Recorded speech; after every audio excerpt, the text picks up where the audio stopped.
raise your hands and I'll just shut up and we can all go home.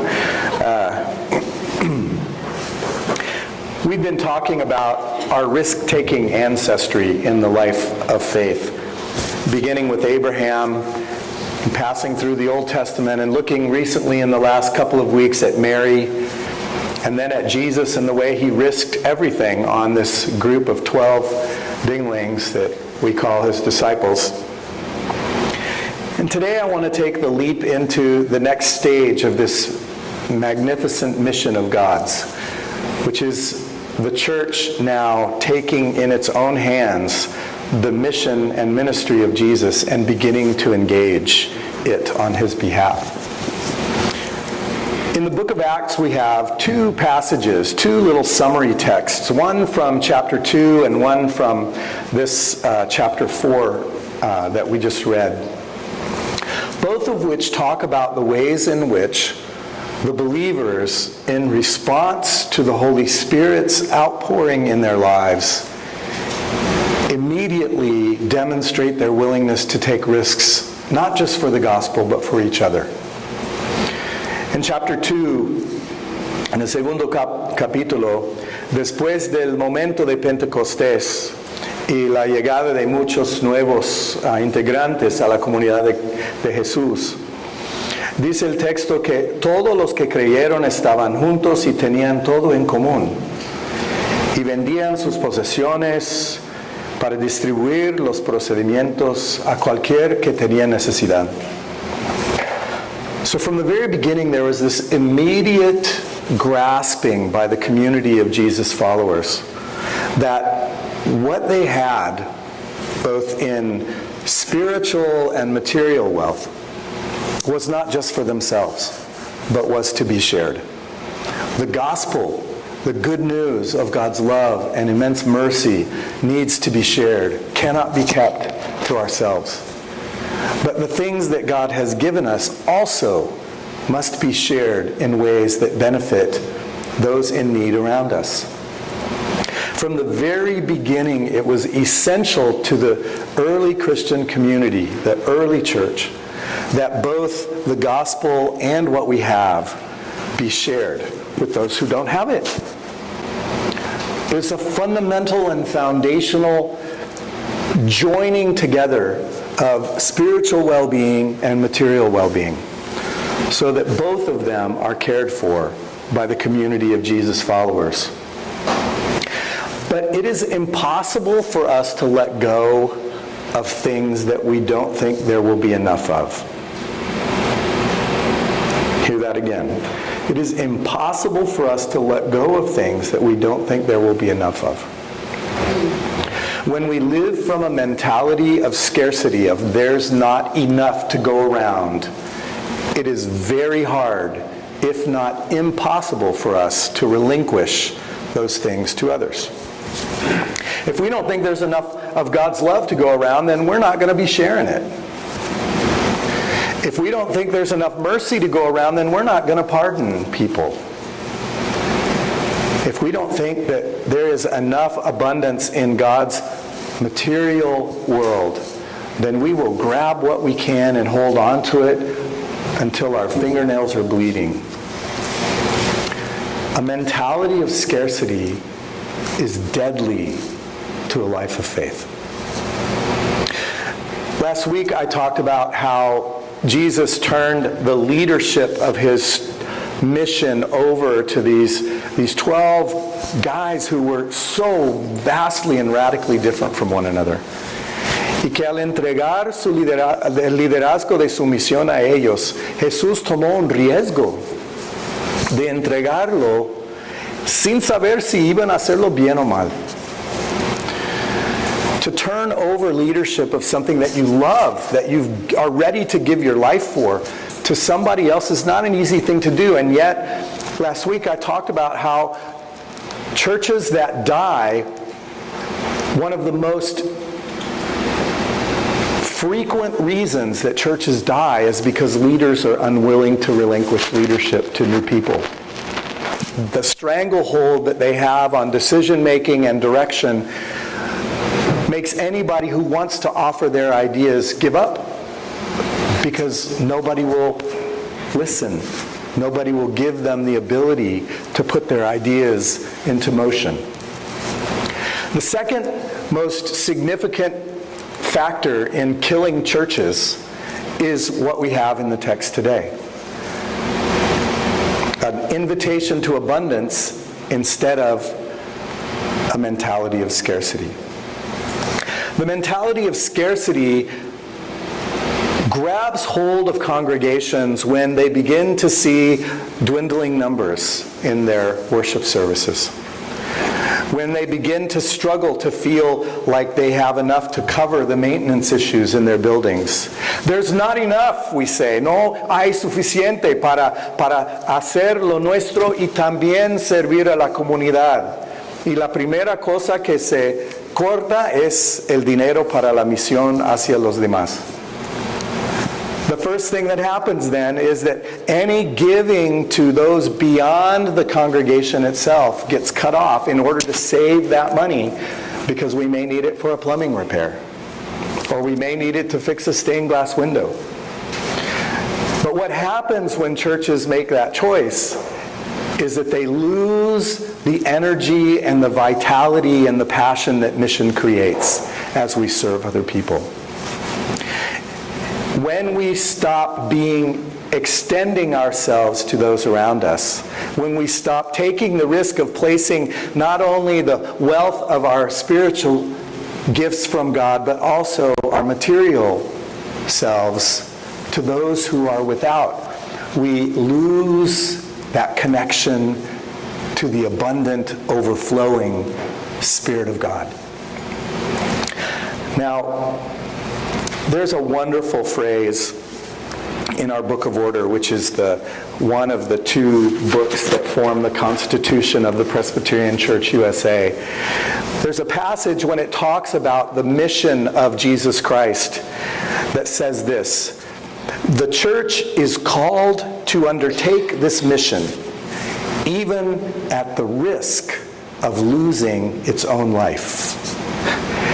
Trusting in God alone as the author and giver of life, sharing the gospel, and doing those deeds in the world that point beyond us to Christ Himself.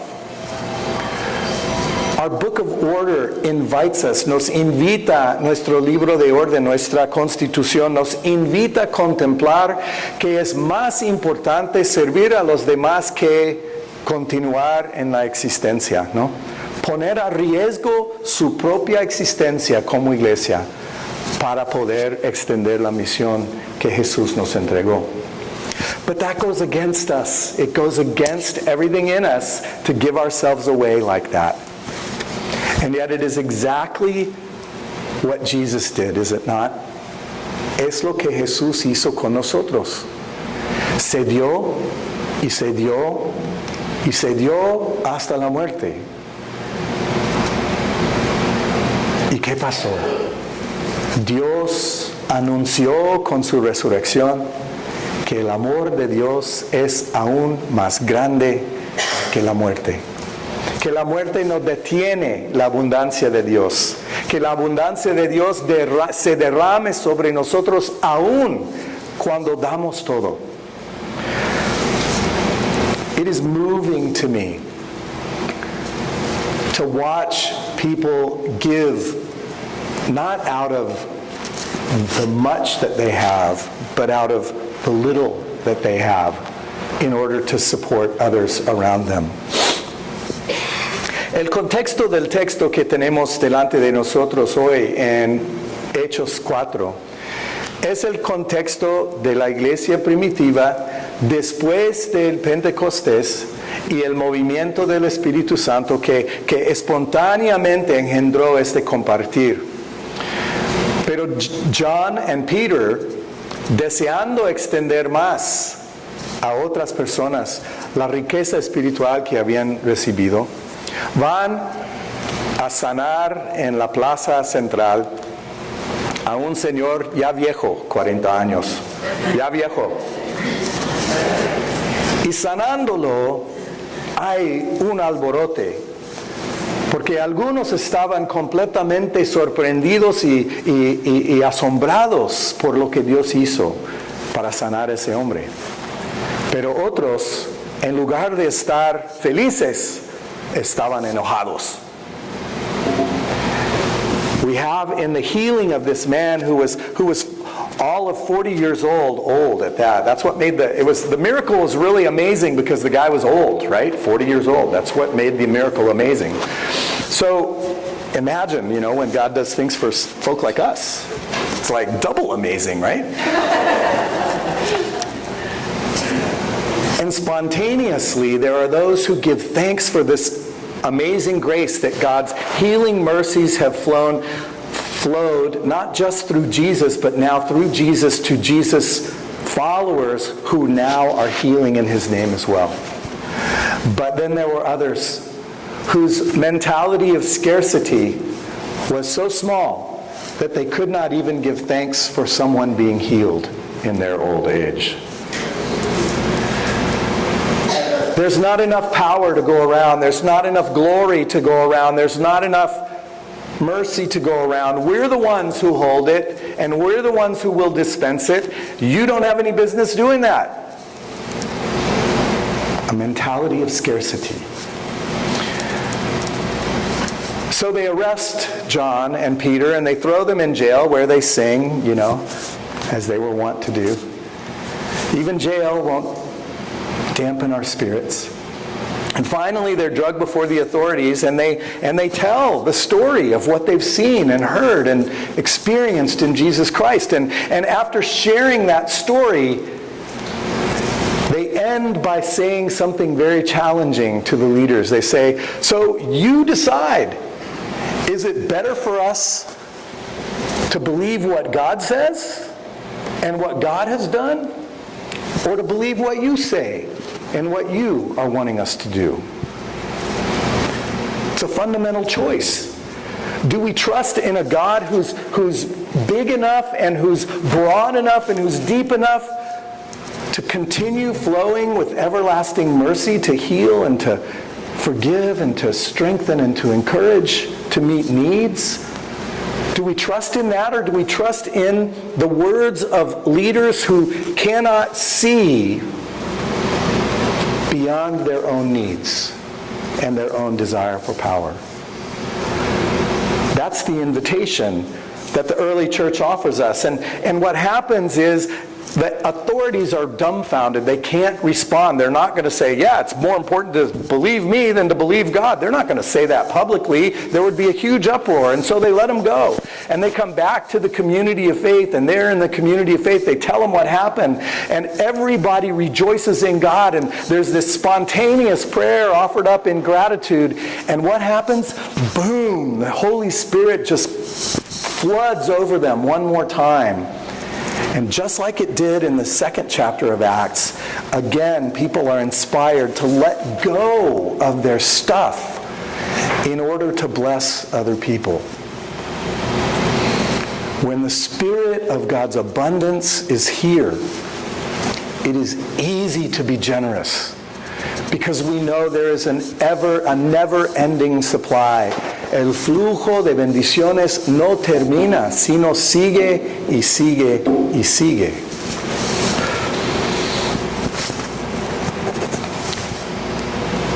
Divine Redeemer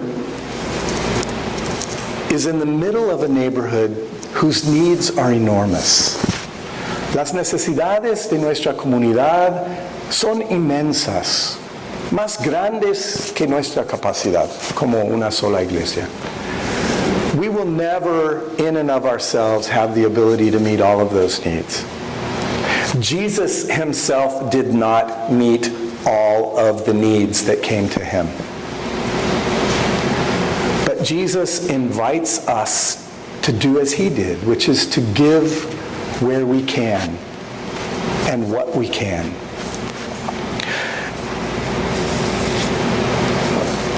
This community is often defined by its needs. But I want to say this community also has a rich and deep reservoir of abundance to offer. I I watch the way families generously take care of one another's children. Not asking for money, but just because. Your kids are my kids, we got to take care of them together. I watch the way this community uses the networks of relationship that they have to help one another find work when there is little work to be had. I watch the way information is shared about immigration threats between neighbors so that they can all be on the watch.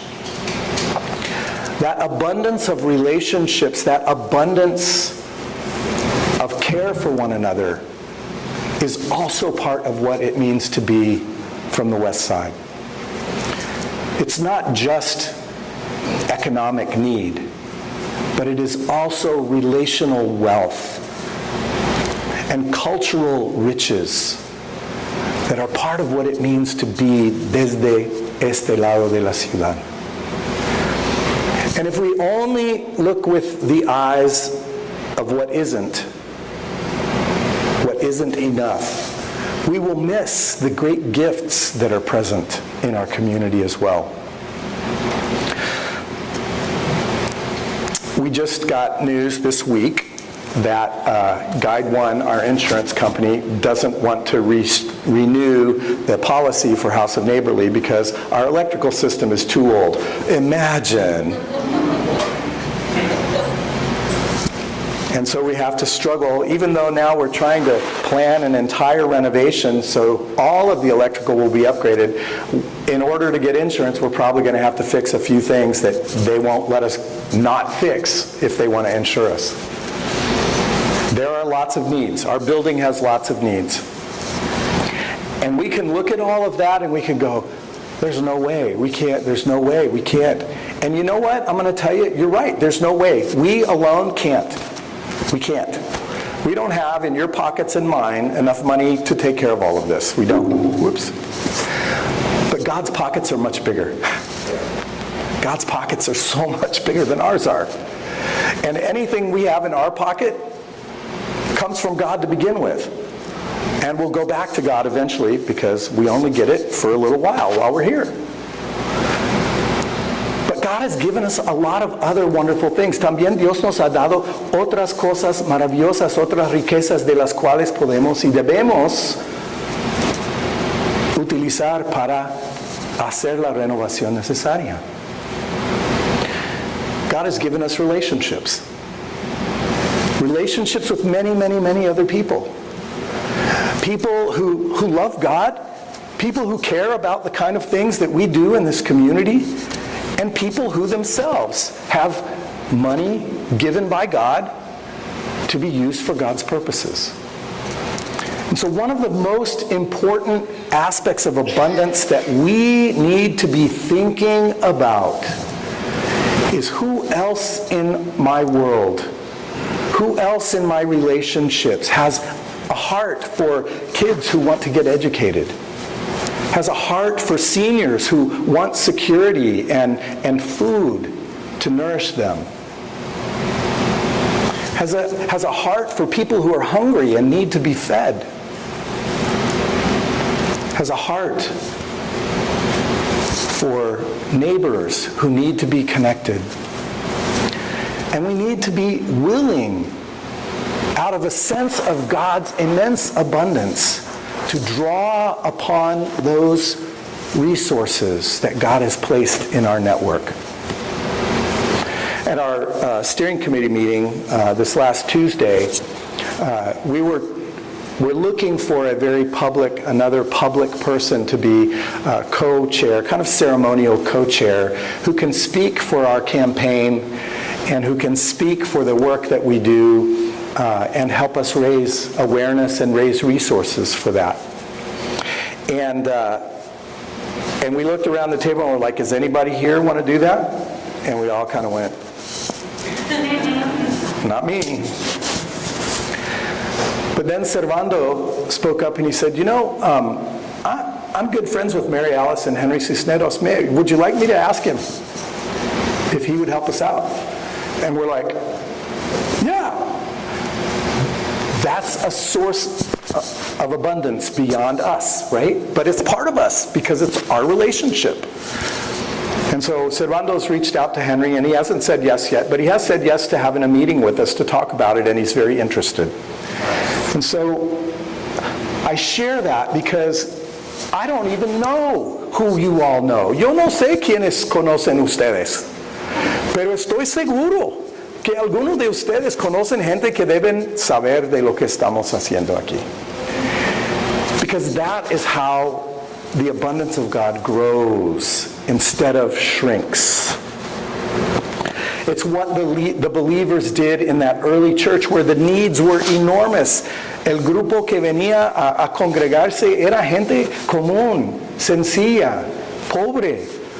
Pero uno compartiendo con otro vivieron una fiesta y todos tenían lo que necesitaban. Whenever I read this text, I think about Monday mornings here in the fellowship hall. When we gather with some folks from church and a lot of the ladies from the neighborhood and a few of the men from the neighborhood for a Bible study. But it's not just Bible study, it's desayuno y discipulado se llama. And it is never anything elaborate, but it is always a banquet. Papas rancheras en 3 formas, con frijoles y tortillas calientes, y comemos bien y estamos satisfechos. Because everybody brings a little something and shares it. It's not magic. It's not magic. It's very simple. God gives it, we share it. God gives it, we share it. And the more we share, the more God gives. And the more God gives, the more we have to share. That is the mentality of abundance. God gives it, nope. That's the mentality of scarcity. And it will kill us like it has killed many other churches. So my hope and my prayer for us is that we can continue in this place of enormous needs, far beyond our capacity to meet them. That we will continue to understand ourselves, not as the ones who have all the answers or all the money or all the resources, but as ones who will give what we have and invite others to be generous as well. Because when we do that, it will be a fiesta, and it will be a banquet, and everyone will have enough. Let us pray. Amoroso Dios, por tu gracia abundante, que no termina de bendecirnos. Pedimos la gracia de poder recibir de tu mano todo lo que quieres dar. No para aguardarlo, sino para ofrecerlo a nuestra comunidad. En tu nombre y por tu gloria. Por Cristo te lo pedimos. Amén.